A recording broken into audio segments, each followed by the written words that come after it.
Pranam Swamiji.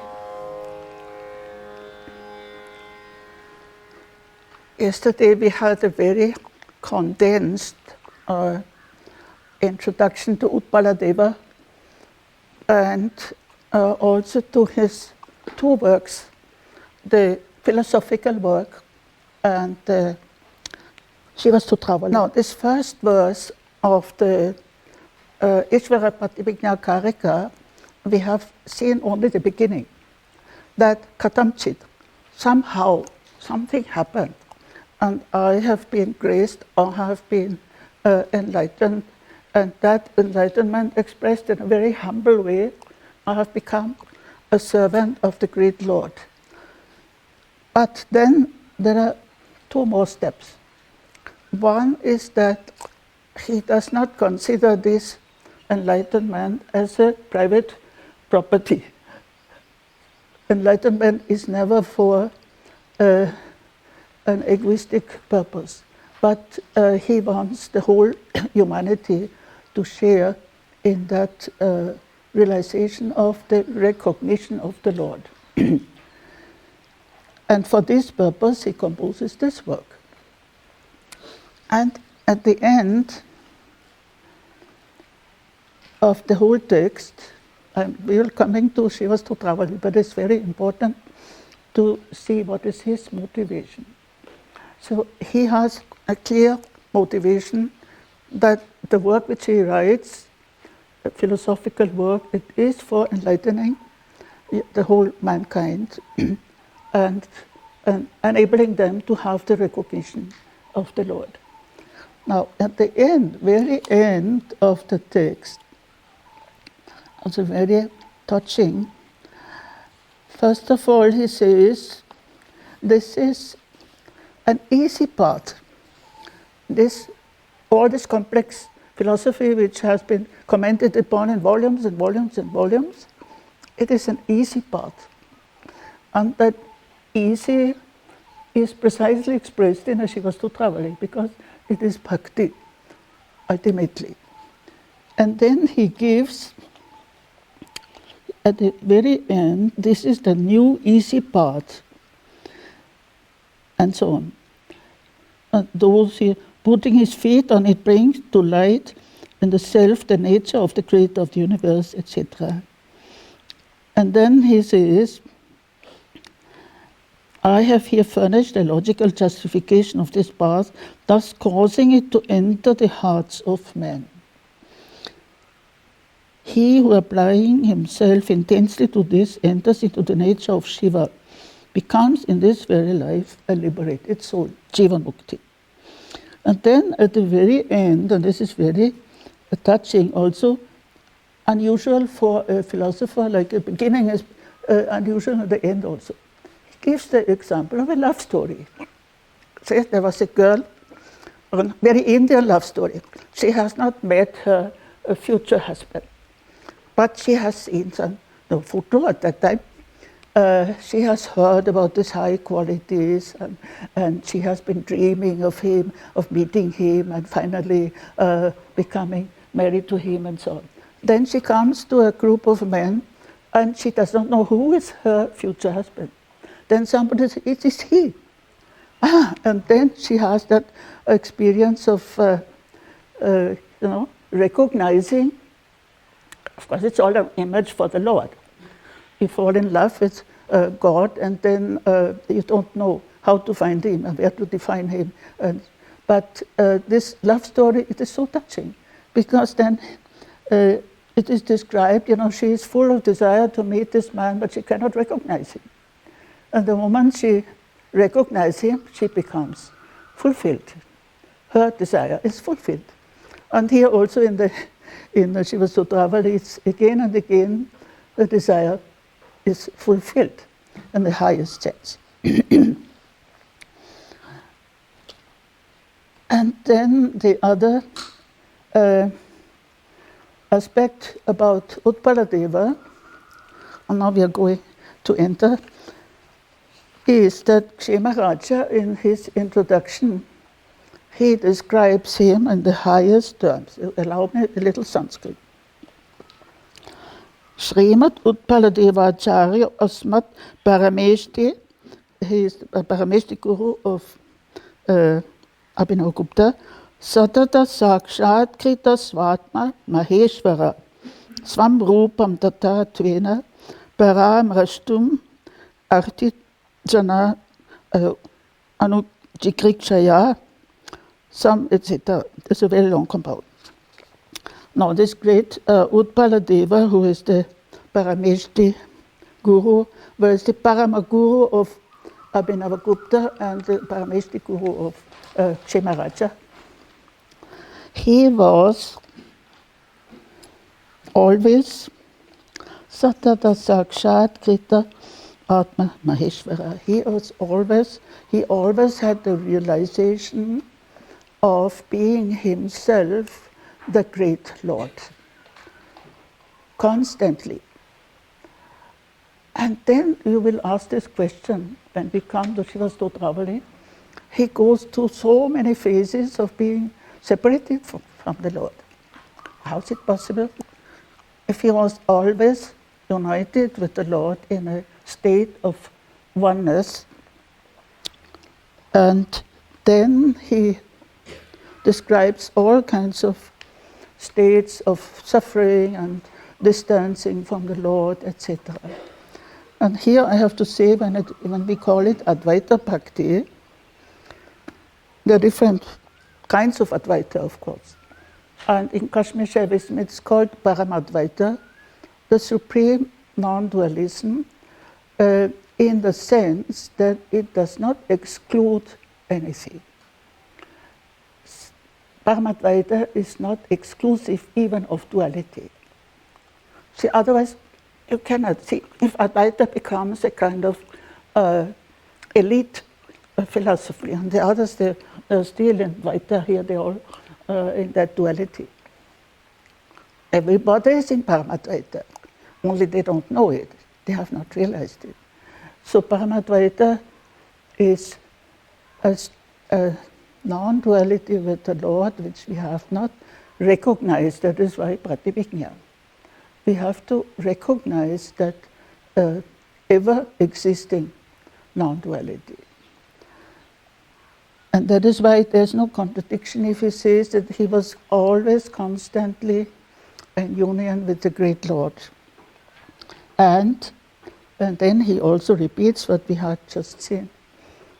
He, out of a desire to liberate also other parts of humanity, he has composed, of course, the Ishvara Prativijñā Karika, but also the three stotras, Sangraha Stotra, Jaya Stotra, and Bhakti Stotra, which his disciples say he has composed. Although I don't feel much difference, I might honestly say, but definitely this is the tradition and we accept it. Now, when we meditate, we are here for that. Meditating with a mystical text which is not systematic. It's nothing systematic, like Yoga Sutra, this step and that experience, that practice, or even Vijnana Bhairava, where you have different practices, but here there's nothing systematic. And of course the disciples, they applied their own understanding and in classifying, but there's nothing, you cannot say that first comes this and then comes this. It is just independent. And that is why those verses which he composed in a state of ecstasy, they are called muktaka. Muktaka is also a term in Sanskrit literature, independent verses. You can take one and that's enough. Like in Vijnana Bhairava also say, if you take one dharana or bhavana, one verse, and if you realize that fully, that's enough. And here also, if you find that muktaka, that verse which really brings you at that level where you are and where you want to aspire to be, and then you practice with that. I have gone through several such verses and they go on. They are still with me. So it is a different way, it's not a methodical way, but a more inspirational. That's why we called it also inspiration by this text.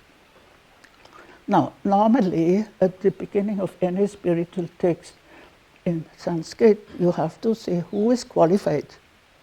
Who is qualified to practice with this text? In the Vijnana Bhairava, I'm referring because many of you have already done it, and recently it is said ananya cheta, those whose mind is focused on one and not distracted here and there to other thoughts. And you have to be ananya cheta, otherwise these practices will not be effective. You can read the Vijnana Bhairava from A to Z and nothing will happen unless you are focused on one practice. But here, the qualification is different. It is to be a sahridaya.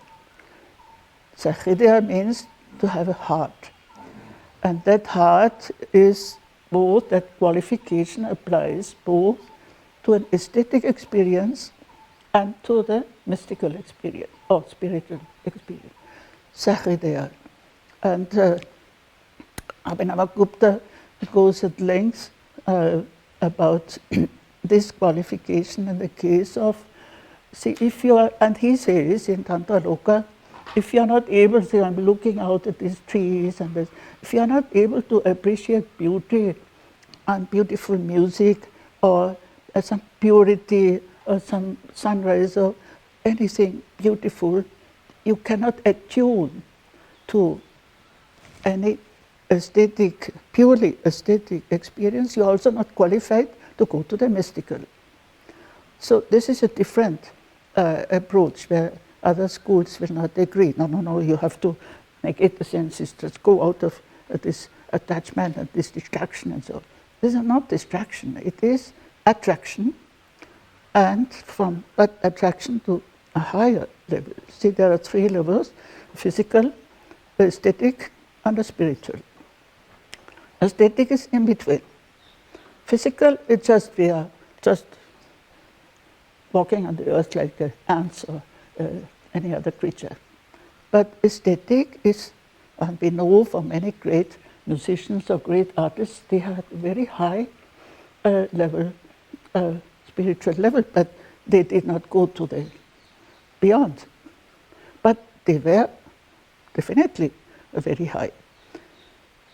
So that is why Sahridaya, being endowed with a heart, is the quality required from a bhakta. Now, bhakta is the high, not a jnani. We will yogi and jnani. Don't be disappointed. But here we are in the realm of bhakti. So the bhakta is the one who is the Sahridaya, who has the capacity to attune not only to the divine, but also to nature, to other beings, living beings. And that is, see, compassion actually is also an aspect of being Sahridaya. So if you don't have a heart, you can see somebody is dying and you just look away. But so Sahridaya is that qualification which we need for enjoying these texts.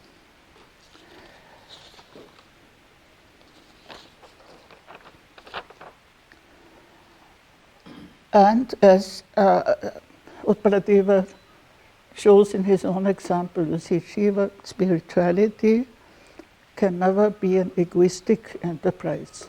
See, there is I'm sorry, sometimes, I feel disturbed when people make business of spirituality. But it can never be a business or an egoistic enterprise for oneself or for one's group or whatever. It has to be compassionate, and and if you make any progress in your spiritual practice, it has to have an effect around you, and it has vibrations will spread slowly, slowly, slowly. And the higher you are, the wider you are, the Buddha, then the whole world profits. So even from the beginning of our attitude of practicing spirituality, that aspect has to be there. That's why being Sahridaya is also being compassionate, being aesthetically sensitive, and being spiritually sensitive. Sahridaya is often translated just by sensitivity or sensitive.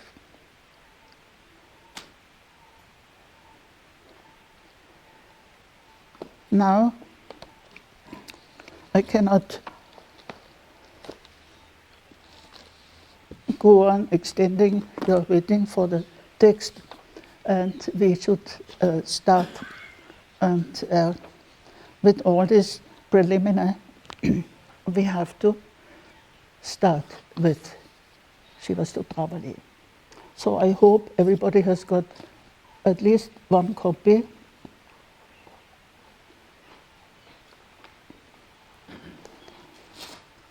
Of this or this. Now, this is Swamiji. When I say Swamiji, I mean my guru. His oral teaching of the text, he has been teaching it so many times. But one which has been recorded and copied and edited, so it is not a translation, it is a commentary. And this is a translation where sometimes I agree, sometimes I don't agree, but if one has time, one can go from the Sanskrit, and then you spend not 1 week, but you spend at least 1 month with the text. And now, because this arrangement of the stotras, stotra means a chapter, or ahnika. Chapter is also called ahnika. Ahnika literally means something to be taught in a day. And even the Tantra Loka, very big chapters are called ahnika, but this is just a designation. So these chapters, these ahnikas, stotras, have been arranged by his disciples, so it is not, there's no logic, starting from 1 and 2, 3, one can start anywhere. So I have decided to start from Stotra 6. Not only because I love it, but for quite some time now I am with this. And this also compact, it is not so long, and one can do it complete. Other long ones we have to leave out some verses. Now, should we recite the, let us listen to, yes, the recitation by Manjusundaram of the first how many verses? 5 verses. The first 2 holy days beginning. What is the second? So the first 5. No, Manju. Manjus, yeah.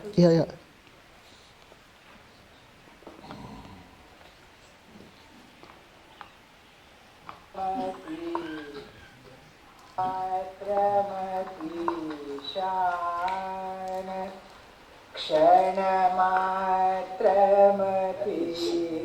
शान वियुक्तस्य त्वया मम निबिडं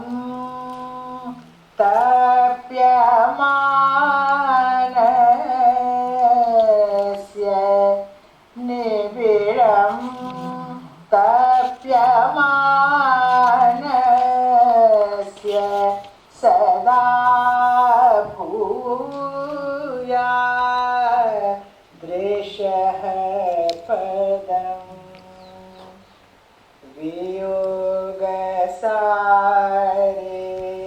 संसारे प्रियेण प्रभुना त्वया अवियोक्तः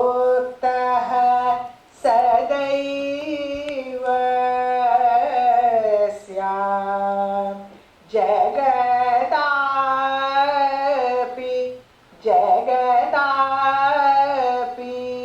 वियोजितः अवियोक्तः सदैव स्याम् जगदापि वियोजितः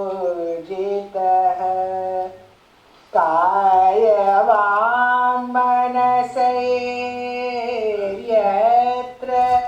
यामि सर्वं त्वमेव तत् कायवाङ् मनसैर्यत्र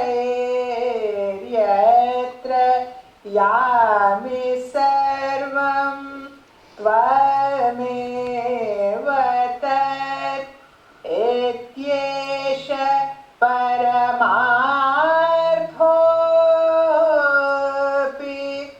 एत्येष परमार्थोऽपि परिपूर्णोऽस्तु मे सदा निर्विकल्पो महानन्द पूर्णो यद्वद्भवांस्तथा निर्विकल्पो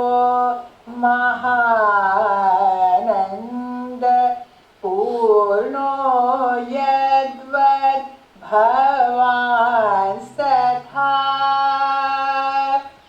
भवत्स्तुतिकरी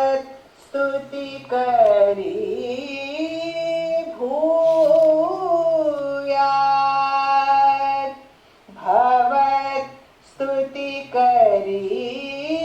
भूयात् अनुरूपैव वाङ्मम भवत्स्तुतिकरी भूयात् अनुरूपैव वाङ्मम.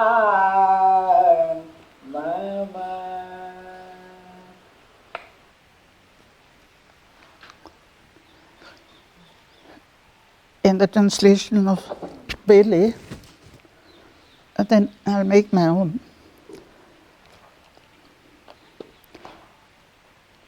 Separated from you even for an instant, O Lord, I suffer deeply. May you always be the subject of my sight. Now, this sounds very dualistic, but it starts with kshana, just a second. Even being separated for a second, it makes me suffer deeply. And here, the first two verses, it is a state of viyoga. Now you can imagine, even if you know a little bit of Sanskrit, that it's the opposite of yoga. Union and separation. And what you're doing in yoga is overcoming separation and bringing things into unity. Now, the definition here he gives in the first two verses, what is samsara? Samsara is a state of separation. And I have translated viyoga also in the sense of alienation. I find it even better, because alienation means we are alienated from our own self, from our own real self. We are alienated from God, we are alienated from nature, from each other, and that is the state of samsara. This whole, but ultimately it ends into war and so on. This is all starting from viyoga, from separation, from alienation. And so it is an intense prayer. Let me not be separated from you even for a moment. And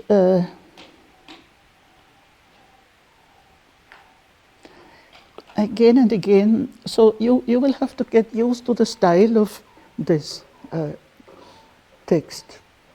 Every verse can be taken alone, but then there are many things which are recurring, of course, and which are recurring because it's natural for a spiritual seeker or even saint to have this aspiration, to have this constant union with the Lord, to be not separate even for a second, not even for a moment. And so this sada will come again and again. Let me be ever united with you.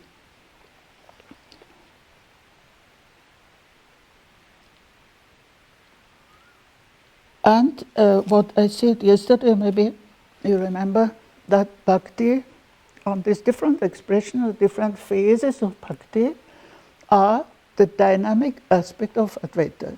Because where you start from separation, and then you pray for union, and then you get into another state of consciousness, and then so it is a process. It is a process, it is not something, Bhakti is never something static. You have seen the meanings of the root bhaj. It means it's all dynamic. Love itself is dynamic. So being aware of this state of separation is, see, many people live so happily in this materialistic and dualistic world, they don't even care whether they are separated or united. So being aware is already an important step. Being aware of a state of separation. Otherwise, we're just happy as we are, so why to bother about doing so much of sadhana if everything is okay? But it is not okay, because we know that separation and alienation leads to this whole trouble in which we are in the world. So the second verse is also in a similar vein. Yes, it's also significant. See, normally we read in all the texts, samsara means, cycle of birth and death and transmigration and all that. He doesn't care about that. He cares about actual experience, and that actual definition of samsara, it doesn't what happens after death and forget about it, but what you are now, in what state you are now, if you are in a state of separation or of union. And the state of separation is precisely samsara. And what Swamiji says, you will be separated from your beloved ones, they will die, or they are far away, and you being one definition of samsara is being separated from the loved ones, being united with those whom you don't like. This is a definition of samsara.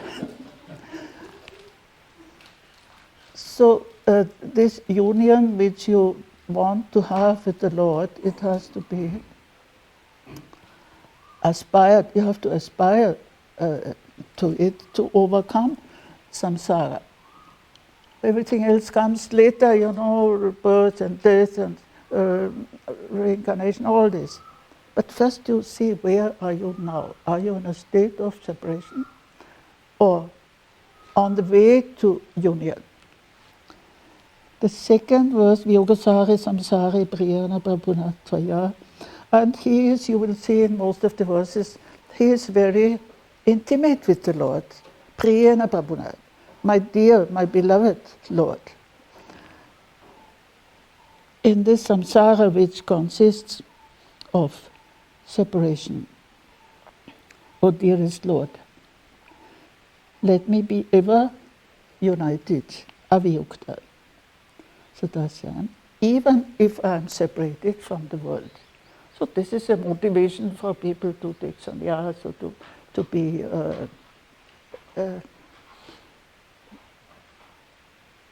renouncers, because they want this union and not being united with samsara. So this, here it is question of even if I am separated from the world, jakatapi viyojita. And as I said, viyoga is the opposite of yoga. So yoga, that which leads you to union and to integration and to get over this state of alienation, and which we are constantly, unless we go on the spiritual path. Now, verse 3, Kaya va manasai vayami sarva tvam tatta. See, and this, I told you, this is not a sequence organized by Utpaladeva himself, but still you can find an inner continuity in these verses. Verse 3, in her translation, wherever I go with body, speech and mind, everything that there is you alone. May this highest truth indeed become perfectly realized within me. Now he states that actually all these activities in which we are living, body, speech and mind, actually they are all nothing but you, my Lord. And realizing this as the highest truth, paramartha, paripurnostu me sata. Now here starts, see, when we are in viyoga, in samsara, we are away from fullness. And then the whole spirituality and philosophy is purna. Shunya is also there, as there are experiences, of course, with shunya, but the ultimate is purna, is fullness. So that fullness we can experience if we realize that we are in all, in body, speech and mind, we are nothing but divine. Our body, speech and mind is divine. And then you realize, if you understand that this is the ultimate truth, paramartha, there is a text by Abhinavagupta, Paramartha Sara, the essence of the ultimate reality. But he prays still, paripurnostu me sata, may this realization be ever full for me, be ever there in fullness.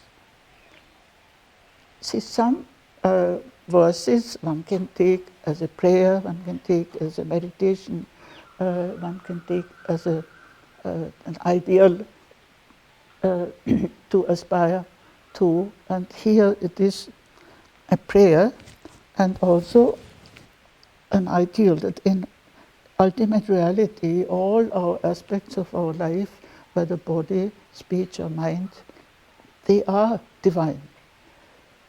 And if that realization is at the highest level, then we are in fullness, paripurna. Then we are full, complete. Let me see what this. Now, Swamiji's oral commentary, sometimes, of course, I will refer to it because it's very beautiful, but a question of time. He says, this is the real science underlying our philosophy, that wherever I go through body, speech or mind, that place is always one with thee. Thus I am never away from thy presence. Wherever my body goes, whatever my speech says, whatever my mind thinks, that is your nature. It is your divine self. This is the reality of our philosophy. It is a fact, but I don't get satisfied. I would like to get satisfaction in this understanding. So always that prayer for fullness means he knows that this is true, Paramat. In the really ultimate sense, this is true. Body, speech and mind, they are divine. But I have not experienced it. So make it full, make it complete in my experience. This is the prayer. I understand that this is true, but to me, this does not appear to be practical. I want it to appear to me in practical shape. So and for that purpose, of course, you are practicing with body, you do some hatha yoga, you do all kinds of things, and speech, you do practice with mantras, and with the mind, you study philosophy, all this, and then once it flows together and you reach that conclusion of this kind of practice, then you get it in actual experience. That fullness. Fullness means satisfaction, means perfection. Yeah. Now, verse 4 is now very important. Nirvikalpo, I cannot sing, so we have the Nirvikalpo, Mahananda Purno, Yatvat Bhavamstata, Pavatstutikari Bhuyat Anurupaiva Varmana. Now what the poet wants is, of course, to sing glories to the Lord. So he is always singing. It is not just saying something, it's singing. So how can you sing glories to the Lord? Who is that Lord? What is his characteristic? He only here mentions only two characteristics of the Lord, Nirvikalpa, Mahananda Purna. He is free from thoughts, free from distractions, free from mental distractions. And he is fullness of absolute bliss, fullness of ecstasy, Mahananda Purna. He is full with great bliss. So if the Lord has these two characteristics, then by praising him, I must have the same characteristics, otherwise I'm not worthy of praising him. So I have to be Nirvikalpa and full of bliss, full of ecstasy. So Nirvikalpa, see this will occupy us. It occupies us in every text of and practice of this tradition. Not only this tradition, Buddhism everywhere. And we are too much conditioned by our thoughts, by our mental constructs, and by our discursive. That is why, if you keep silence, I'm happy some of you are doing it. If you keep silence only for one day, the first thing you notice is you're wasting so much energy in thinking and giving words to the thought. So, if we don't waste so much energy. Every little thing we give it a name, and we make like the commentator to a cricket player, football player, no, every movement will be running commentary. That is, our mind is all the time with. So unless we get rid of this, what many people have translated here, vikalpa as thought construct or mental discursive thought and so on. So the Lord obviously is free from all this. He's absolutely free from these thoughts which are our obstacle. And He is full of the great bliss. Mahananda Purna.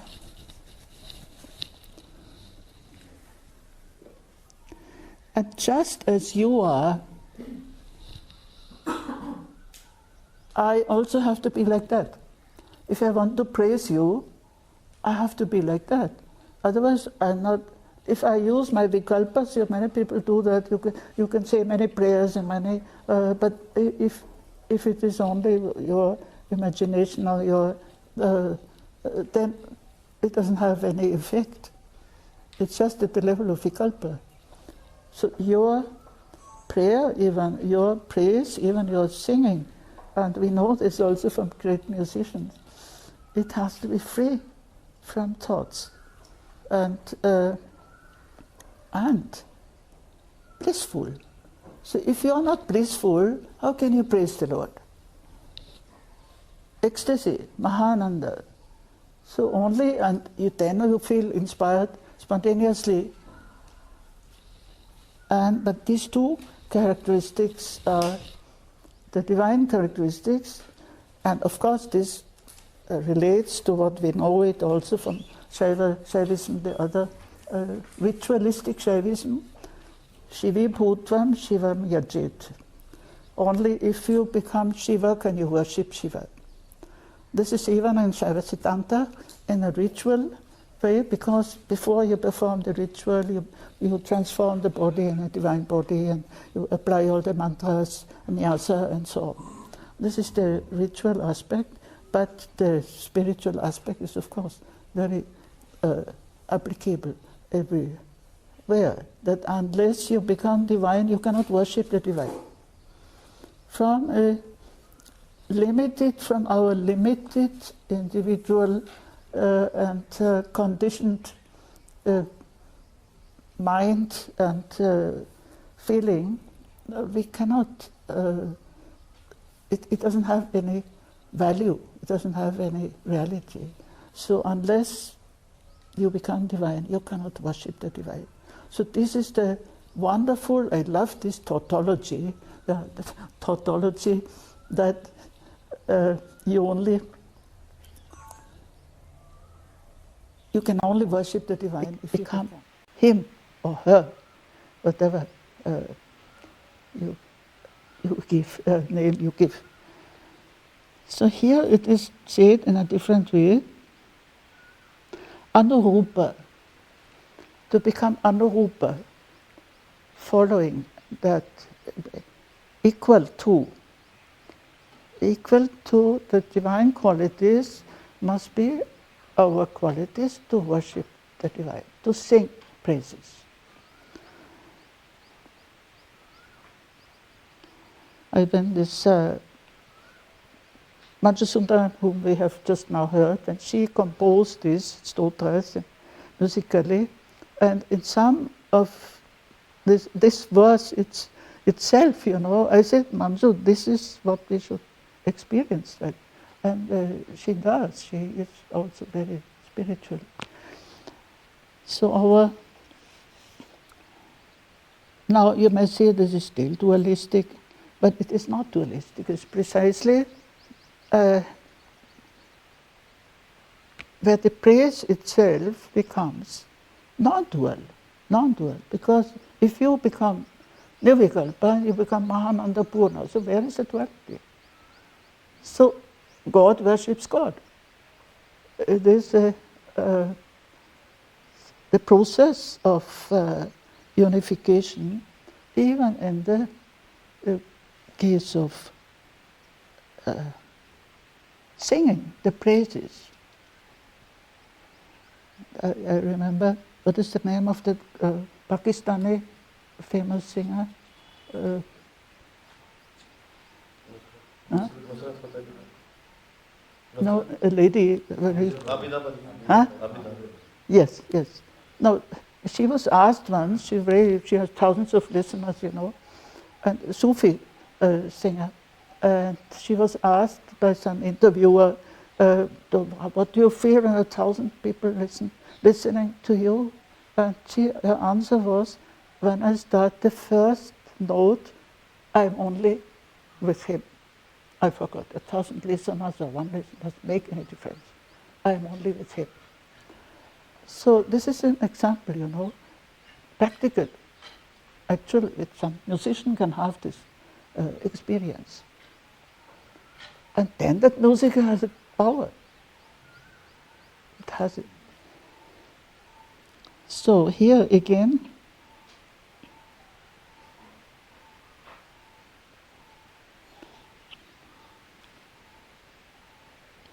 Purna. So in a few verses in this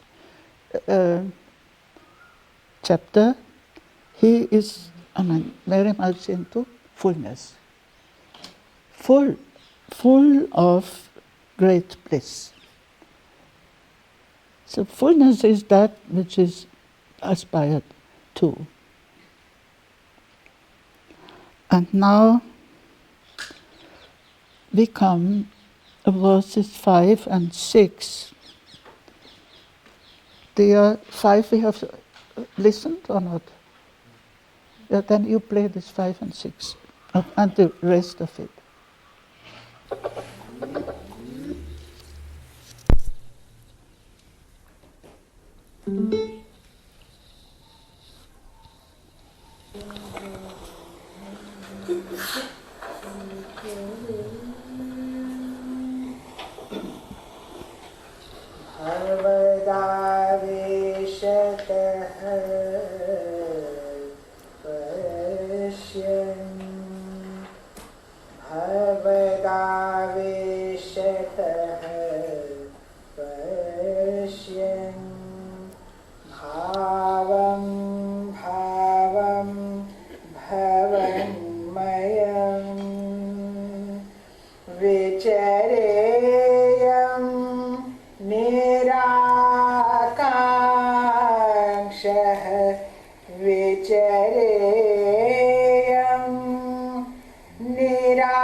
Vyomni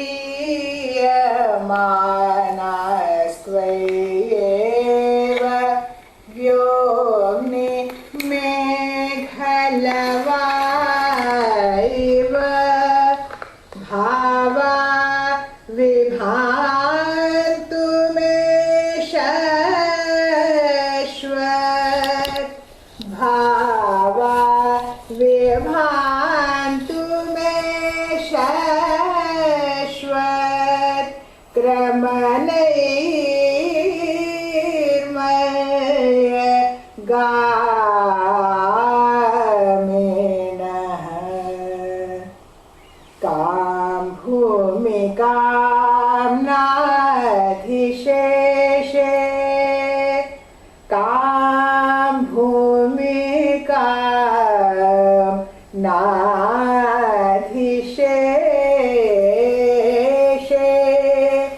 किं तत्स्याद्यन्नते वपुः श्रान्तः तेन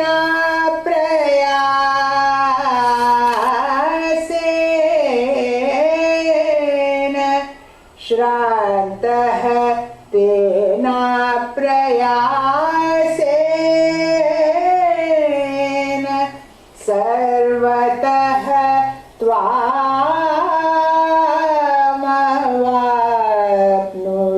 त्वामवाप्नुयाम् सर्वतः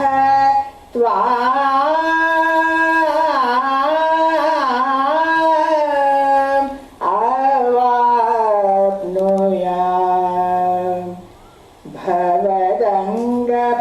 भवदङ्गपरिष्वङ्ग संभोगः स्वेच्छयैव मे भवदङ्ग परिष्वङ्ग संभोगः स्वेच्छयैव मे घटतामियति प्राप्ते किम्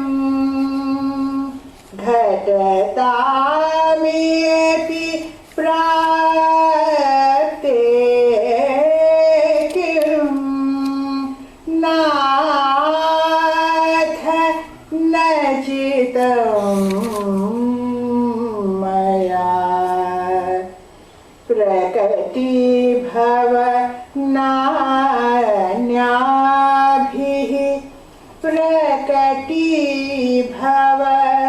प्रकटीभव